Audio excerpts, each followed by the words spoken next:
ආයිබෝවන් යාළුවනේ අදත් අපි ලස්සන වීඩියෝ එකක් අරන් තමයි ඇවිත් තියෙන්නේ. මේ රූපේ ඉන්නේ කවුද කියලා ඔයාලා දන්නවද?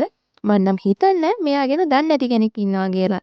මෙයාගේ ඇස් දිහා කවුරුහරි කෙලින් බැලුවොත් එයාලා ඒ මොහොතේම ගල් වෙලා යනවා. මෙඩූසාගේ චිත්‍රපටි බලන ගොඩක් කට්ටිය නම් මෙයාට වැඩි කැමැත්තක් නැහැ. ඒත් ඔයාලා මෙයාගේ ඇත්ත කතාව දන්නවා නම් කවදාවත් එයාට එහෙම කියන්නේ නැහැ. මෙඩූසා කියන්නේ හරිම ලස්සන රන්වන් කෙස් කලවක් තිබුණු තරුණියක්. ඇගේ මේ රූමත්කම නිසාම බොහෝ දෙවඟනන් ඇයට ඊර්ෂ්‍යා කරා. ඇයගේ අතපතා මිනිසුන් රජවරුන් දෙවිවරු ආවත් ඇය ඒ සියල්ල හැරදා පූජකවරියක් වීමට තමයි තීරණය කරලා තිබ්බේ. ඇය සේවය කරේ ඇතීනා දෙවඟනගේ දෙවොලේ. ඇතීනා දෙවඟනගේ දේවාලේ පූජකවරියක් වීමට නම් කන්‍යාවක් විය යුතුයි. පූජකවරියක් වීමට ඇති ආසාව නිසාම මෙඩූසා විවාහ නොවීමට තීරණය කළා.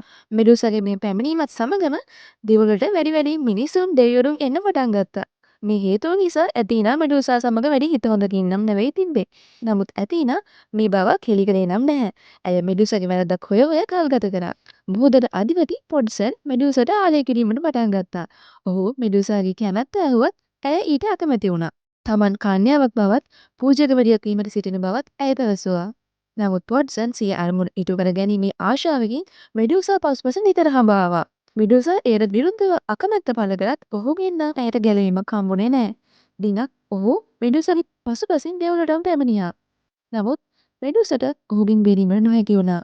ඔහු එම දෙවොල තුලදීම මෙඩූසාව අපයෝජනයට ලක් කරා. ඇතීනා දෙවොලට එන විට සියලු විනාශයන් වී අවසానයි. නමුත් ඇතීනා වරද යොමු කරේ පොඩ්සන්ට නෙවෙයි අහිංසක මෙඩූසට. ඇය ඇති වූ ක්ෂණික කෝපය නිසා මෙඩූසට ශාප කරා. මේ නිසා මෙඩූසා යක්ෂණියක් බවට පත් වෙනවා. ඇයගේ ලස්සන රන්වන් කෙස් කලබ සර්පයන් බවට පත් වෙනවා. ඇය ඇතීනා ළඟ වැඳ වැටි ඇයට සාධාරණයක් කරන ලෙස ඉල්ලුවත් ඇතීනම් නොන්නේ ඇය දිහා හැරිලවත් බැලුවේ. නමුත් ඇතීනා ඇයට එක් වරයක් ලබා දෙනවා.